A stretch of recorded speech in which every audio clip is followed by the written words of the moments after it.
Hola,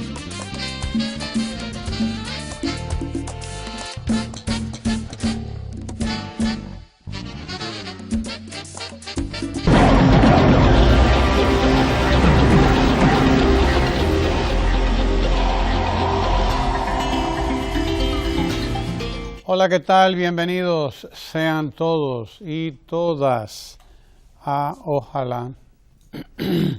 Este 25 de septiembre recordamos el aniversario número 55 del golpe de Estado contra el profesor Juan Bosch. Un día como hoy el país amanecía hace 55 años con esa infausta noticia. Hoy se conocen muchos detalles y ya desde antes, desde hace años, se conocen bien los detalles de este golpe de Estado contra Bosch, que venía siendo ejecutado en diferentes etapas, en diferentes momentos, porque los golpes de Estado no son ejecutados de un momento para otro. No, se los lleva en escalando etapas, ¿no? Todo el mundo lo sabe, o debía saberlo. No son el fruto de un momento, eso es muy extraño, muy raro, sino que son el fruto de diferentes sectores de la sociedad que pues se ponen de acuerdo para imponer sus decisiones por encima de las decisiones del pueblo, porque es así, por encima de las decisiones que toma el pueblo que lo hace de manera libérrima, de manera pulcra, que lo hace, el pueblo toma sus decisiones y las toma como debe hacerlo, en las urnas, va y vota. Así fue. Juan Bosch fue a las elecciones del 1962, diciembre de ese año, se llevaron a cabo aquellas elecciones y el pueblo votó masivamente por Juan Bosch, alrededor de un 60% de la población.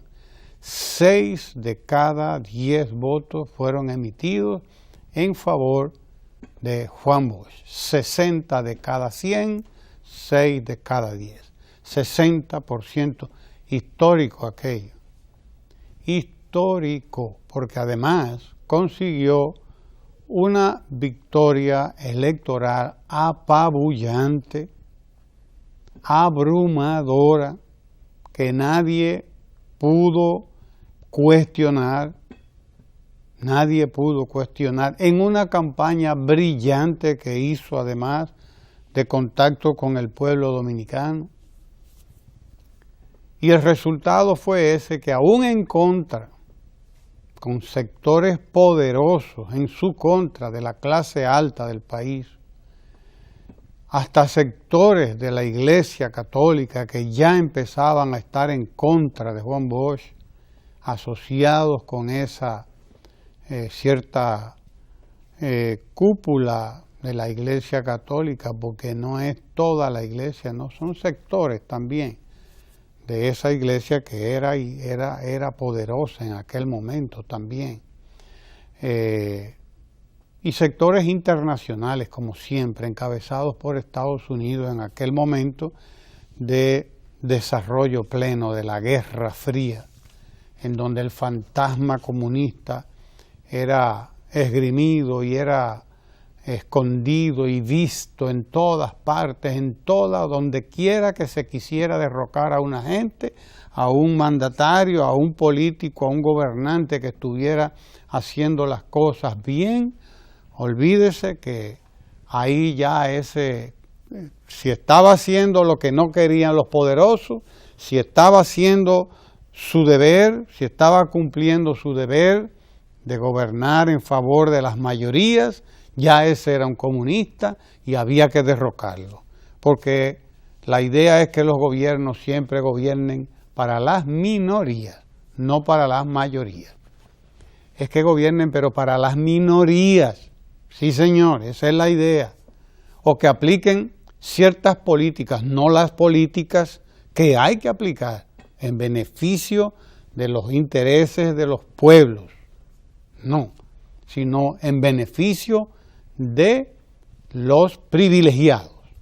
Y el que no se preste a esos privilegios y el que no se preste a lo que se prestan algunos políticos, como ese que fue ayer a vociferar en la ONU, a pedir un derrocamiento contra un gobierno legítimo, además, votado por el pueblo, ese que fue a vociferar contra Venezuela, en este caso, y contra Nicaragua, y contra todo lo que le pareciera.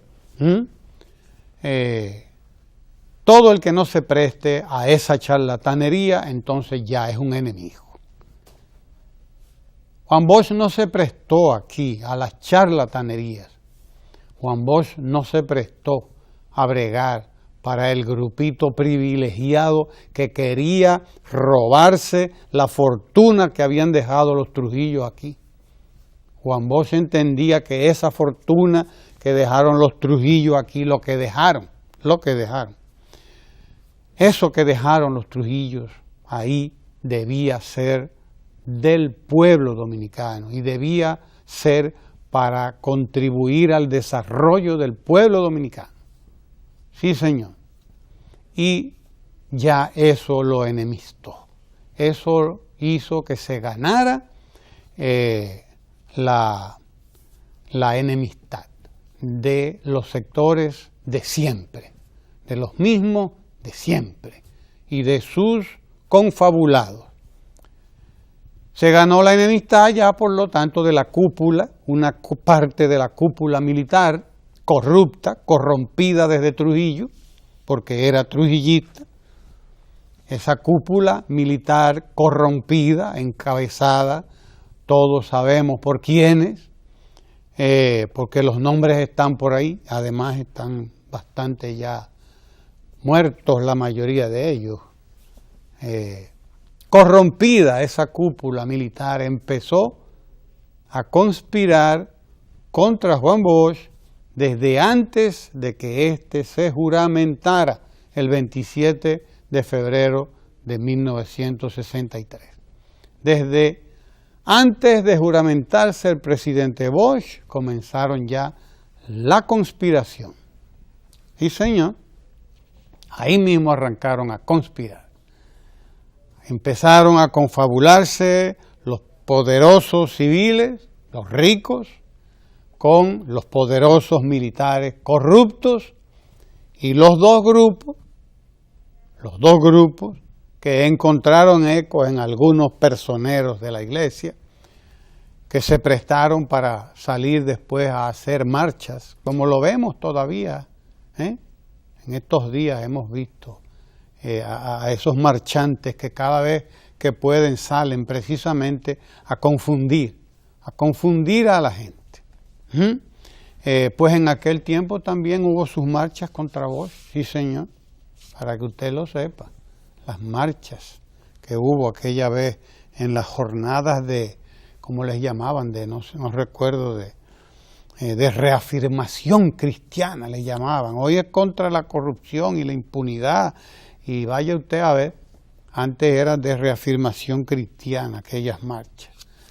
Pero Bosch se mantuvo 7 meses impertérrito, inconmovible, no varió su plan de trabajo, no varió su plan de gobierno, no varió su plan de contacto con el pueblo. Esa fotografía que usted vio ahí, donde está él en medio de la gente, ese era el tipo de gobierno de Juan Bosch. Mírelo ahí. Ahí va en medio de su pueblo.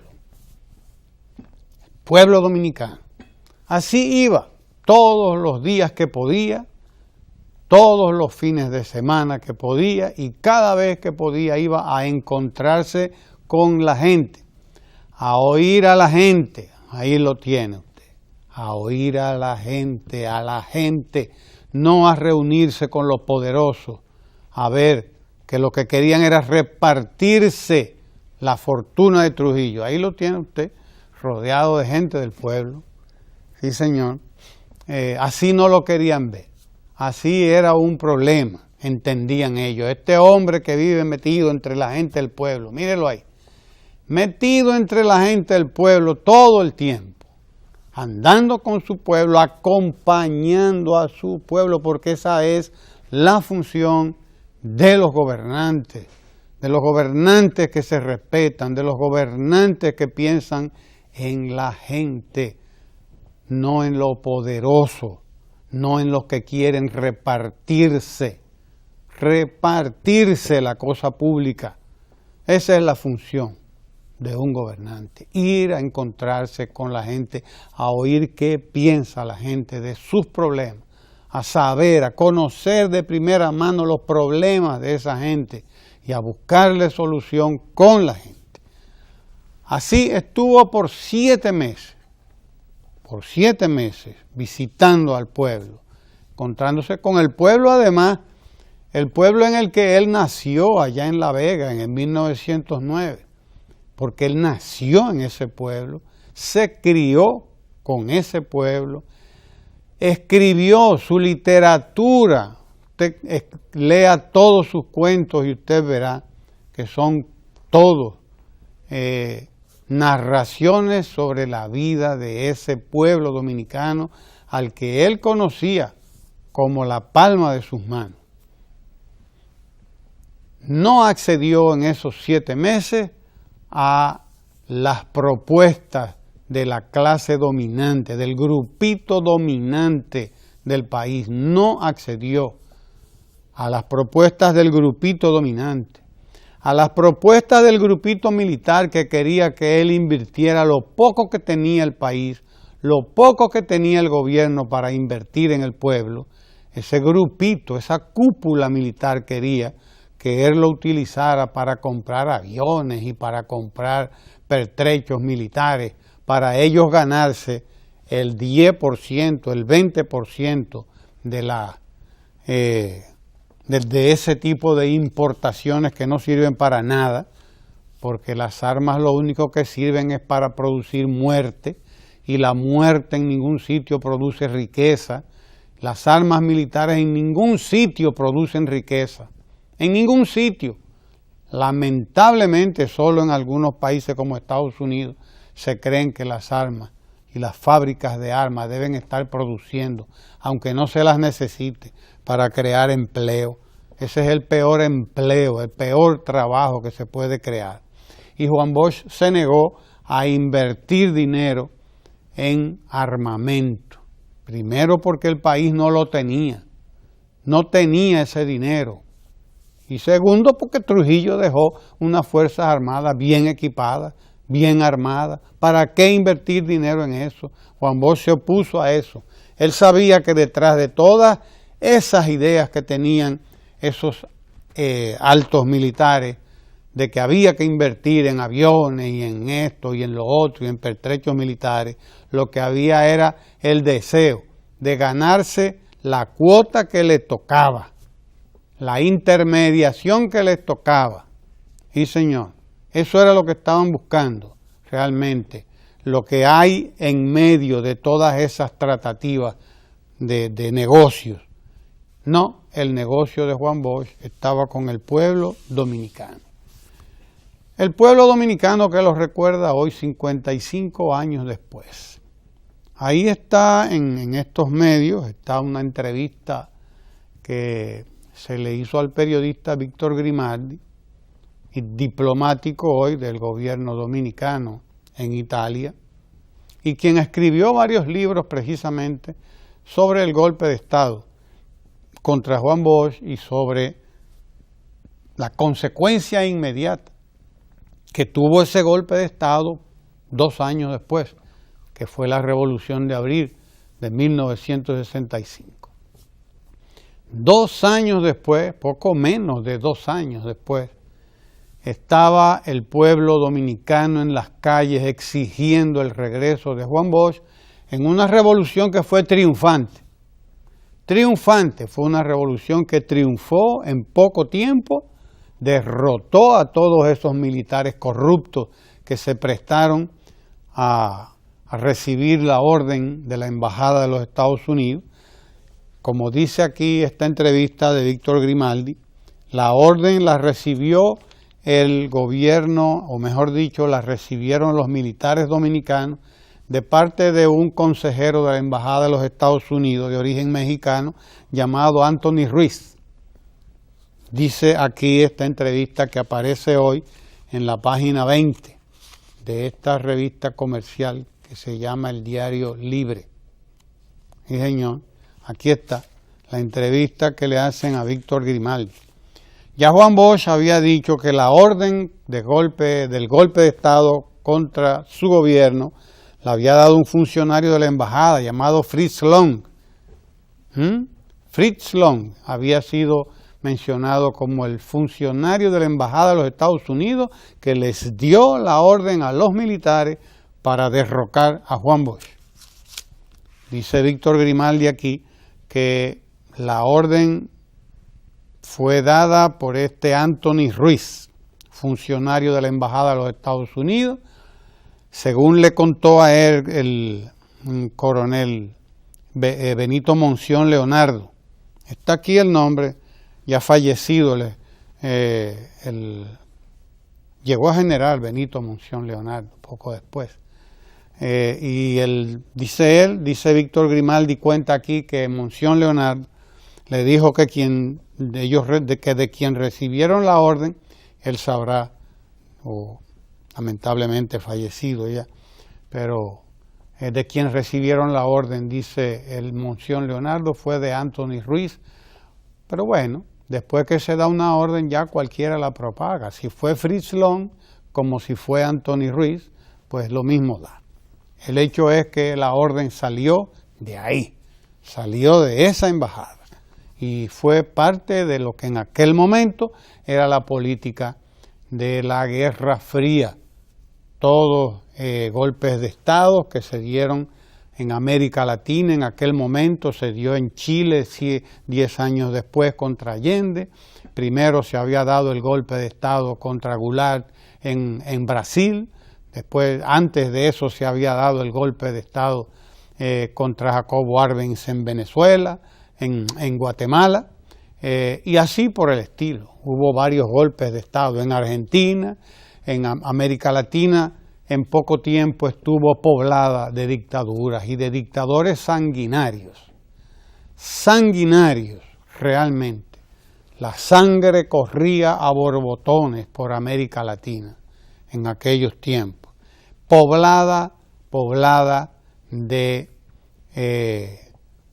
verdaderos tiranos que obedecían a una política equivocada, errada, y que costó a nuestros pueblos sangre, sudor y muchas lágrimas, pero sobre todo costó también mucho atraso, porque fuera mucho lo que hubiera que contar hoy en bien del pueblo dominicano si Juan Bosch hubiese podido coronar su gobierno y las ideas que tenía sobre el Estado y sobre cómo el gobierno y el Estado debían ser utilizados para servir al pueblo, como era su lema, era su norma, era su idea, su compromiso, servir al pueblo. En 7 meses, dice Bosch, sentó un precedente, y eso es lo importante. En 7 meses sentó un precedente en el país, un precedente que dura al día de hoy, precedente que surge al día de hoy. Un día como hoy, hace 55 años, preso ahí en el palacio donde lo tenían los militares, escribió esta carta al pueblo dominicano. Decía, ni vivos ni muertos, ni en el poder ni en la calle se logrará de nosotros que cambiemos nuestra conducta, decía Bosch. Nos hemos opuesto y nos opondremos siempre a los privilegios, al robo, a la persecución y a la tortura. Creemos en la libertad, en la dignidad y en el derecho del pueblo dominicano a vivir y a desarrollar su democracia con libertades humanas, pero también con justicia social, decía Juan Bosch en aquel momento. Y continuaba su carta al pueblo dominicano. En 7 meses de gobierno no hemos derramado una gota de sangre, ni hemos ordenado una tortura, ni hemos aceptado que un centavo del pueblo fuera a parar a manos de ladrones. Así de claro era Juan Bosch. Decía, hemos permitido toda clase de libertades y hemos tolerado toda clase de insultos. Sí, porque se lo insultaba por la radio. Hay que ver, aquello que está grabado por ahí. Dice, hemos permitido toda clase de libertades y hemos tolerado toda clase de insultos, porque la democracia debe ser tolerante. Pero no hemos tolerado persecuciones, ni crímenes, ni torturas, ni huelgas ilegales, ni robos, porque la democracia respeta al ser humano y exige que se respete el orden público y demanda honestidad. Sí, señor. Los hombres pueden caer, dice Bosch, pero los principios no. Nosotros podemos caer, pero el pueblo no debe permitir que caiga la dignidad democrática. La democracia es un bien del pueblo y a él le toca defenderla. Mientras tanto, aquí estamos, dispuestos a seguir la voluntad del pueblo. Juan Bosch. 25 de septiembre de 1963, hace 50 años, 55 años hoy, que fue escrita esa carta al pueblo dominicano. Y hoy, como ese día, tiene la vigencia que tiene. Sirva la experiencia para quienes no entienden lo que está pasando. Sirva la experiencia para quienes todavía se obcecan y quieren y viven y siguen conspirando contra la democracia que ha defendido el pueblo dominicano. La democracia por la que el pueblo dominicano se fue a las calles 1 año y medio después del derrocamiento de Juan Bosch a exigir el regreso a la constitucionalidad. El regreso a la Constitución de 1963. Sí, señor. Una constitución de las más modernas en su momento en América Latina, porque era una constitución fundamentalmente social. Una constitución no solo política, sino sobre todo social, que garantizaba y que reconocía para el pueblo derechos que no les reconocieron en otras constituciones. Derechos como el derecho al trabajo y expresaba la obligatoriedad del Estado dominicano de buscar todo y hacerlo todo lo que fuera posible para garantizar un trabajo, una fuente de ingreso a cada dominicano y a cada dominicana. La educación, sí señor, los planes de educación de Juan Bosch fueron cercenados por ese golpe de Estado.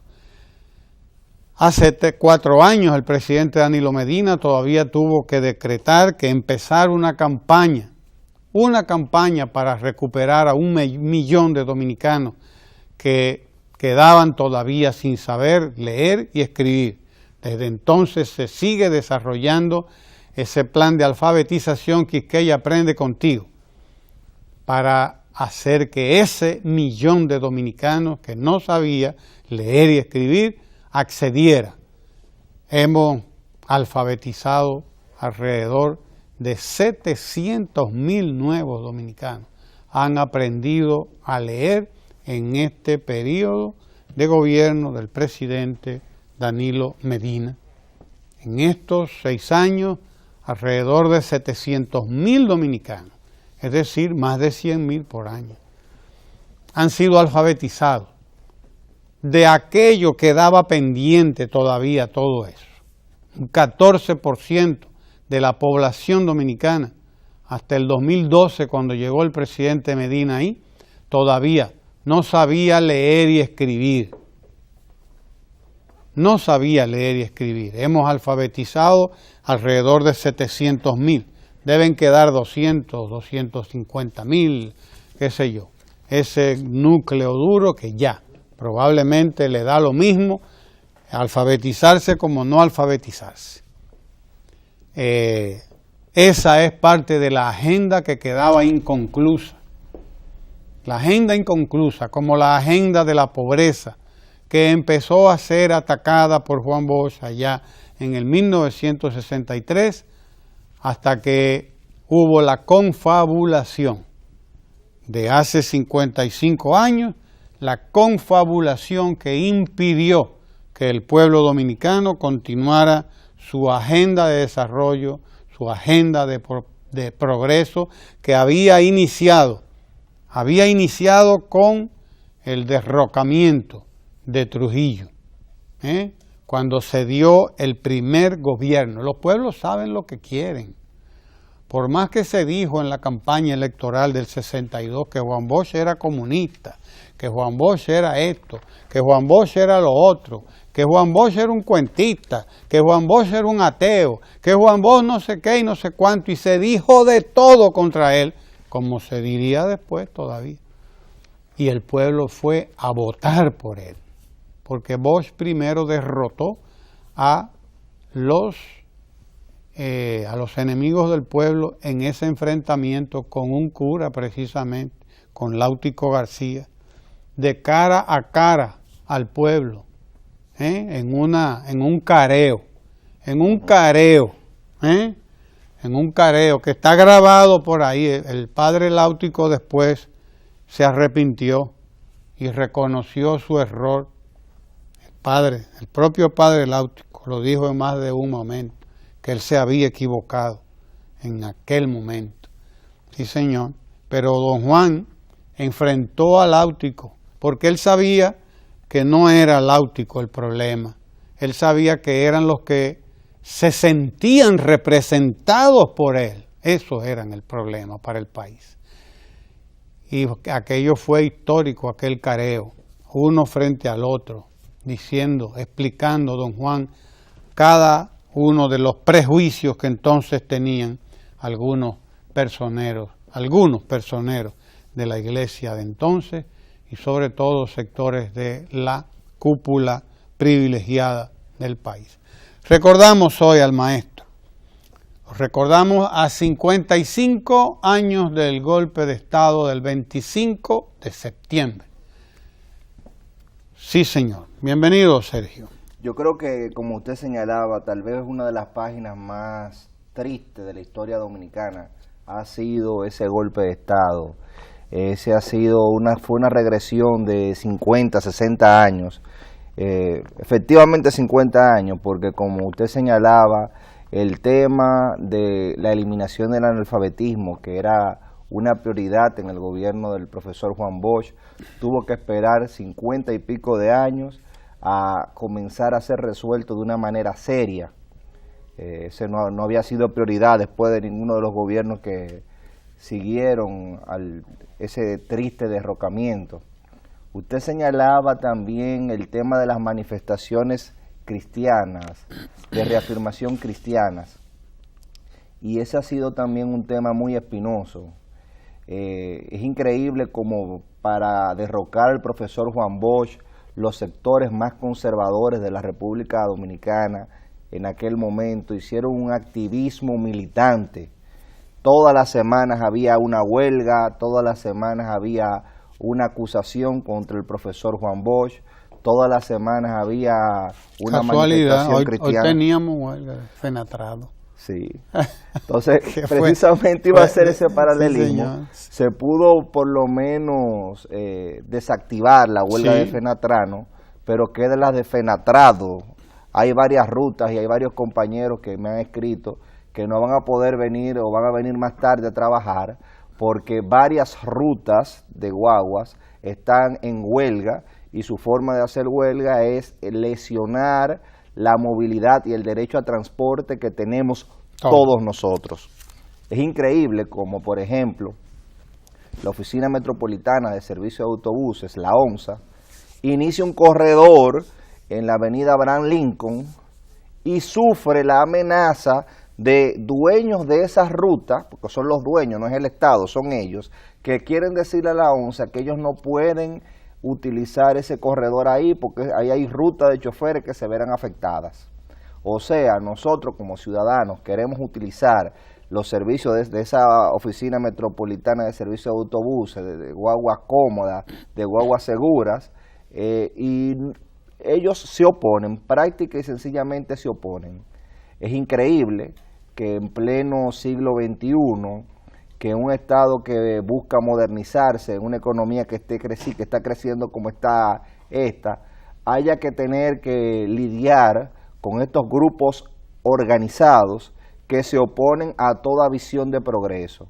En el caso de la ONSA, es un programa piloto que se está probando en la Lincoln a ver la viabilidad de esa ruta, primero para descongestionar el transporte, segundo para que nosotros tengamos acceso a esos vehículos que ustedes ven ahí, que son vehículos modernos, son vehículos seguros, pero los dueños del país, una serie de padres de familia que se autodenominan padres de familia, están opuestos a que los demás padres de familia utilicemos lo que significan esos autobuses y ese sistema de transporte colectivo. Gracias a Dios, la huelga de los camioneros pudo ser disuadida, porque la huelga de los camioneros se basa muchas veces en pararte una flotilla de camiones para inutilizarte los puertos. Ustedes saben el daño que le hace al comercio nacional eso, una economía que está en expansión. Usted sabe cuando se contrata que una carga tiene que salir un día y que porque un grupo de, yo no sé qué palabra utilizar, agarran y le trancan el paso para que su mercancía no salga ese día, usted va a tener que pagar yo no sé cuántas cosas, porque es un boicot a nuestro comercio internacional cuando usted comienza a paralizar los puertos. Y el comercio internacional es una de las vías de desarrollo que tenemos, porque República Dominicana, a propósito de este año 2018, lo ha declarado como el año de la exportación. Y mientras el gobierno central toma medidas como un banco nacional para apoyar al exportador, mientras el gobierno de la República toma medidas como ayudar con empacadoras a los productores para que tengan la capacidad de exportar, porque los productores dominicanos tienen muchos escollos, y uno de los escollos que tenían era darle valor agregado a esa producción que tenían. Uno de los mecanismos ha sido crear empacadoras, y mientras el gobierno dominicano está haciendo todo eso, había otro sector fijándose en sus propios intereses que lo que quería era detener los puertos. Creo que ha sido una posición muy sabia la manera de disuadir esta huelga que iba a generar graves perjuicios a nuestra economía y que iba a generar severos inconvenientes. Tenemos lamentablemente la huelga del transporte que hace daño, pero hace menos daño tal vez que la del comercio internacional, de los puertos. No es que uno quiera ni una ni otra, pero es que lamentablemente nosotros estamos luchando en un país donde muchos de los que se oponen de manera vehemente a las iniciativas que se están haciendo, muchos de los que enarbolan una lucha contra la impunidad y contra la corrupción, resulta que son los abanderados de que existan este tipo de cosas, porque los llevan en su boleta como si fueran padres de la patria, y uno no quiere hacer leña del árbol caído. Por ahí hay que acordarse del tal Blas Peralta, que fue candidato a diputado de un partido de oposición y que tenía, y que si no hubiese cometido esa desgracia lo tuviéramos en el Congreso Nacional. Entonces realmente uno tiene que ver cuál es la senda que va hacia el desarrollo y cuál es la senda que va hacia el fracaso. Usted mencionaba al profesor Juan Bosch y yo me acuerdo, por ejemplo, cuando iniciaron la visita sorpresa. La visita sorpresa, recuerdo escuchar a una eminente técnica y a un eminente técnico en un programa de televisión diciendo que eran la mayor manifestación de la falta de políticas públicas. Hacer una visita sorpresa es una falta de planificación, porque el presidente no está para ir donde está la gente, el presidente está para hacer políticas públicas. Eso es lo que decían en principio cuando salió. Entonces, yo recuerdo también, mi tía que nos está mirando, ella me decía, Milagros Larura, que allá en Duvergé, en el año 1963, el profesor Juan Bosch se apareció solo en la escuela, con un helicóptero y 2 o 3 personas, y que Danilo estaba haciendo lo mismo que estaba haciendo el profesor Juan Bosch, acercarse a la gente. Ella me decía que allá en Duvergé, en el año 63, se apareció el profesor Juan Bosch. O sea, tener la idea de lo que era ese camino de llegar a Duvergé, él se fue en helicóptero, pero lo que significaba la distancia que tenían los mandatarios de la gente de ese pueblo, era una distancia abismal. Además las vías eran muy malas. Eran malísimas. Los 4 vientos que está por Asua, ahí se caían vehículos que mete miedo. Y había una distancia enorme entre el mandatario y las personas y los mandantes que vivían en esas comunidades, que se sentían lejos de la política gubernamental, y el presidente fue a ver cómo funcionaba la escuela y trazar pauta directamente. Danilo Medina en esa parte se parece muchísimo al profesor Juan Bosch y de manera similar ha sido atacada. Tenemos, guardando el contexto histórico, guardando ciertas diferencias que hay obvias entre una situación y otra, Danilo ganó con un 60%. Y ahora mismo el problema es precisamente que se quejan de las visitas sorpresa porque es un elemento que le genera demasiada popularidad al presidente. Fíjese usted, ahora molesta que el presidente salga. Primero era que era ineficiente porque era la mejor manera de demostrar que no había política pública. Después que se articulan una serie de proyectos que de manera concreta están incidiendo en el desarrollo en muchísimas comunidades, ahora no, ahora es que el presidente debería de quedar, ahora no quieren que el presidente salga, porque al final se trata de buscar la manera de alejar el poder público de la soberanía popular que tiene el pueblo. Es la manera de alejar el poder público del pueblo, eso es lo que quieren muchos sectores. Y yo me quedo mirando, por ejemplo, el tema de las marchas de manifestación cristiana de aquel momento, y me quedo mirando parte de las marchas que se hacen ahora, porque cuando se derrocó a Juan Bosch no se decía que se iba a hacer un golpe de Estado, lo que se decía era que se iba a preservar la fe y se iba a luchar contra el comunismo. En estos momentos se está diciendo que se va a luchar contra la impunidad, pero cuando usted ve quiénes están marchando ahí, usted dice, pero ven acá, esa lucha contra la impunidad es de unos años para acá que esa persona tiene, porque ahí hay personas que son la encarnación misma de la impunidad, y usted lo ve marchando, pero ellos mismos representan la encarnación de la impunidad por los gobiernos donde ellos estuvieron, y se quedaron callados, y muchos de ellos por la conducta que tuvieron.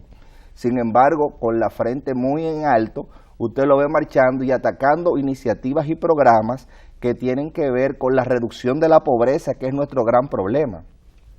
El problema de nosotros es la reducción de la pobreza, y en el día de hoy nos encontramos que en vez de estarse peleando y estarse discutiendo sobre la reducción de la pobreza, un grupo de transportistas están castigando a la población, porque eso es un castigo, eso es una tortura.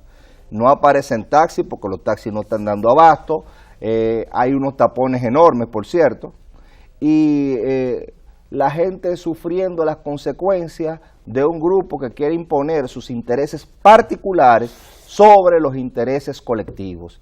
Y eso es una simple vagamundería que merece todo el repudio de quienes queremos que la República Dominicana siga hacia el desarrollo. Así mismo.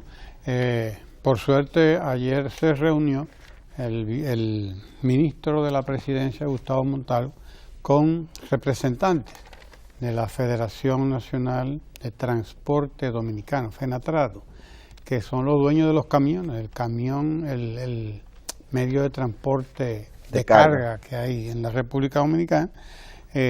Por suerte, bueno, pues se llegó a un acuerdo que, bueno, ya volverán a reunirse los sectores para buscarle solución. Y usted se da cuenta de que detrás de todo esto lo que hay es, no son gadejos nada más, no, hay gente que está muy bien dirigida, que sabe lo que quiere, muy bien, sabe lo que anda buscando privilegios, anda buscando desestabilizar, anda buscando pues hacer causa común con algunos sectores políticos de aquí, anda buscando que se les reconozca su derecho, entre comillas, al monopolio, porque es un monopolio.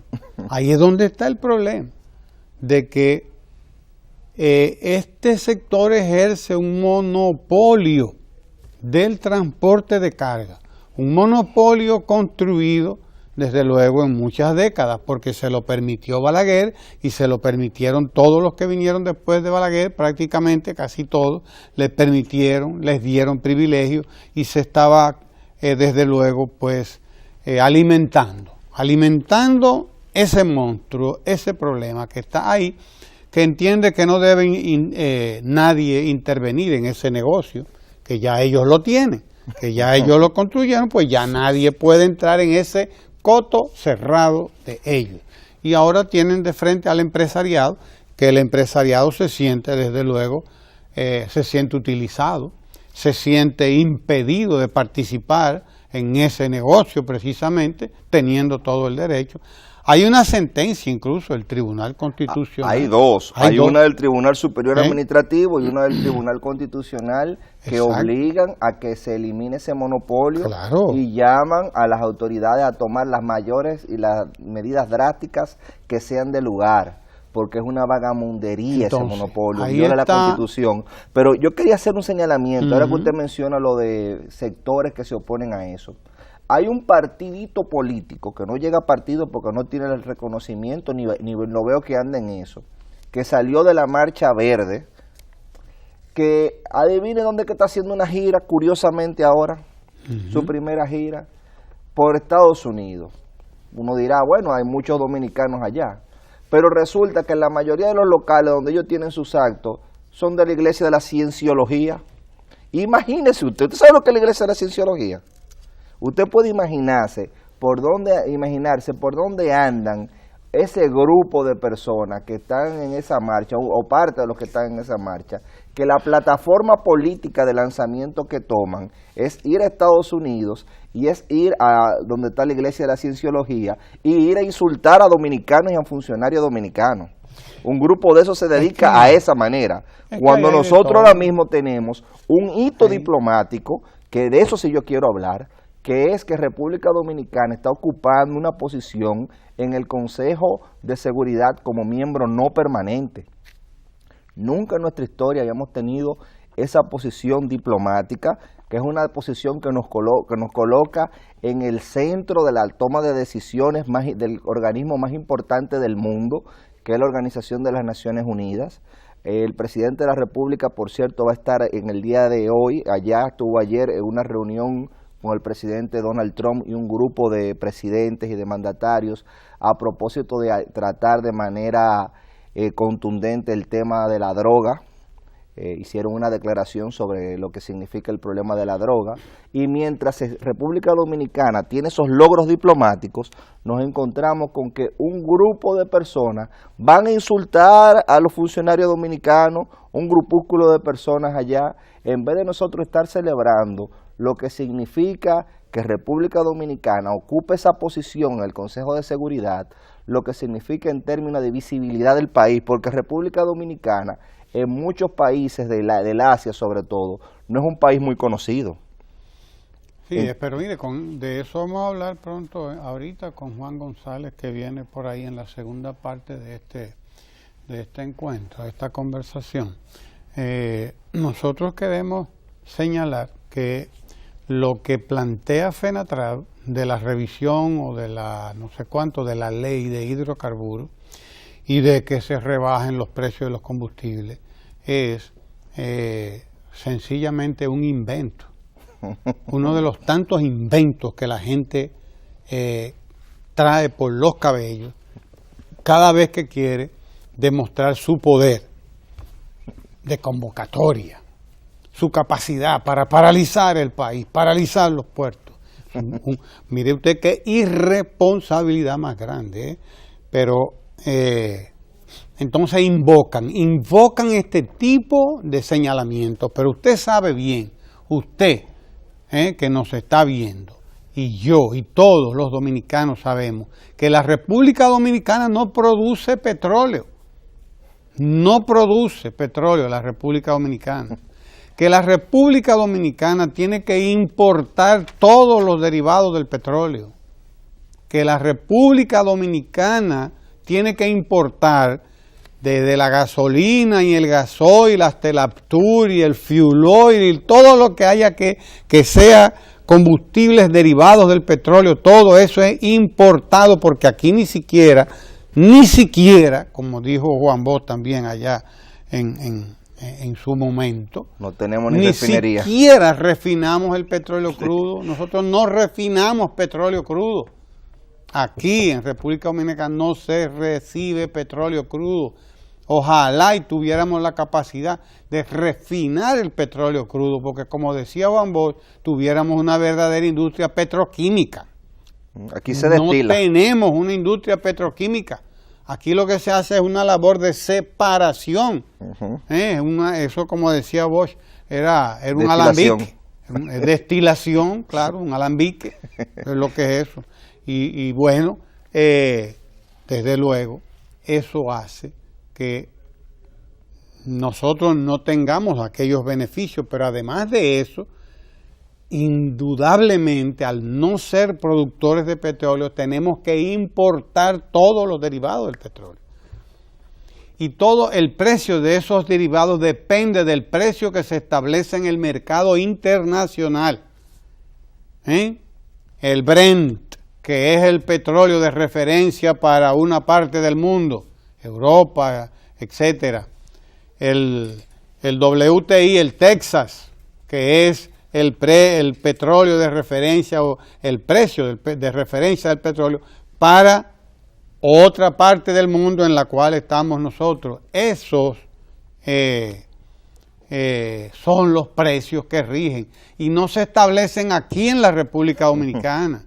Los precios del petróleo los establece el mercado mundial. No se establecen aquí, se establecen en el mercado internacional. Y mientras hace un año o 2 años nosotros estábamos comprando petróleo entre $30 el barril y $40 llegó el barril, hoy lo estamos importando a 70, porque ese es el precio más o menos promedio en que está el petróleo en estos momentos en el mercado internacional. Es decir, casi el doble de lo que lo comprábamos hace 2 o 3 años.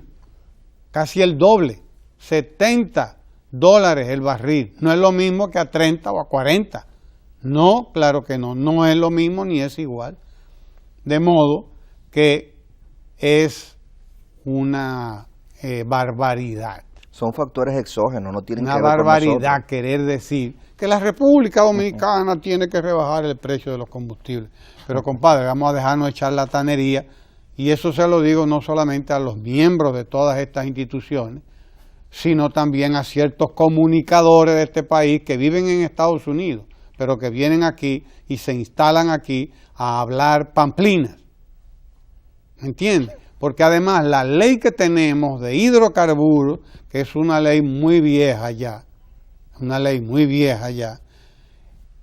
es una ley que obedece a esa realidad de que no somos productores de petróleo. Hay un diferencial de los combustibles, además, que desde los tiempos de Balaguer está destinado, que yo recuerde, principalmente para pagar una parte de la deuda externa del país. Una parte de esa ley especializa los fondos para dirigirlos hacia ahí, porque de otra manera el país se descapitalizaría. ¿Entiende? Esa es la realidad que tenemos. Esa es la realidad que tenemos. Y aquí hay que dejar de estar con esa vocinglería y ese hablar mentiras a la gente, por Dios. Por suerte, pues, el gobierno es un gobierno de diálogo, dialogante, y pudo reunirse ayer, reunió a esta gente, y vamos a ver qué saldrá de esa conversación. Vamos a ver qué saldrá de esa conversación. Por de pronto ya no hay huelga, no hay razones para la huelga. Esta que convocaron estos señores, que todos pertenecen a partidos de la oposición, dicho sea de paso, mire usted qué casualidad, son financiadores de esos movimientos de oposición. Vamos a ver en qué para la cosa, caballero, y bueno, ya veremos, porque además aquí no es fácil empezar a resolver los problemas del país. Ahora se oponen hasta el establecimiento de este corredor en la Lincoln, que estamos tratando de buscar reorganizar el transporte, pero todos estos padres de familia que andan en una chatarra entienden que a ellos es que les pertenece la propiedad de las calles del país. Las calles, ellos son los dueños de las calles. Cualquier cosa que quiera hacer el Estado, el gobierno, para organizar el transporte, óigame, va a ser a contracorriente. Pidiéndole permiso a ellos. A contracorriente, porque hay que pedirles permiso a los dueños de las calles. Dejamos que se adueñaran de las calles, que se las privatizaran, la peor privatización, lo he dicho siempre, esa es la peor privatización que se ha podido hacer en la historia de la República Dominicana, la privatización del transporte, la privatización informal de las calles, de las rutas, de todo, porque esa es la peor de las privatizaciones que puede haber en una sociedad, cuando cada quien se hace dueño de un pedazo de acera, pone 4 sillas, y el ayuntamiento muy bien, gracias. Sí, porque le importa un comino al ayuntamiento. Se han cogido las aceras, se han cogido las calles, y vaya usted a ver. Ahora, para resolver este problema hay que pedirles permiso. Oiga usted qué cosa.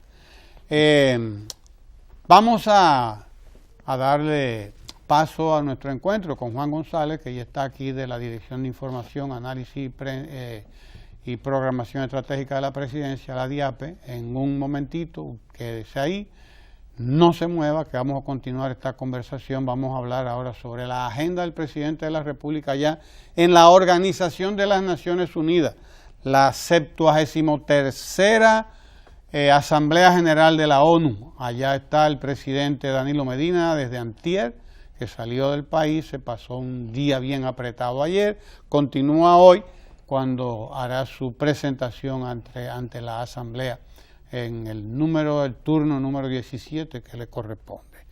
Estemos atentos, porque nosotros estamos dándole seguimiento aquí desde el canal 4RD desde ayer. A pie juntillas le estamos dando seguimiento, pie con pie ahí, al presidente de la República y a su presencia en la Organización de las Naciones Unidas. Quédese ahí, no se mueva.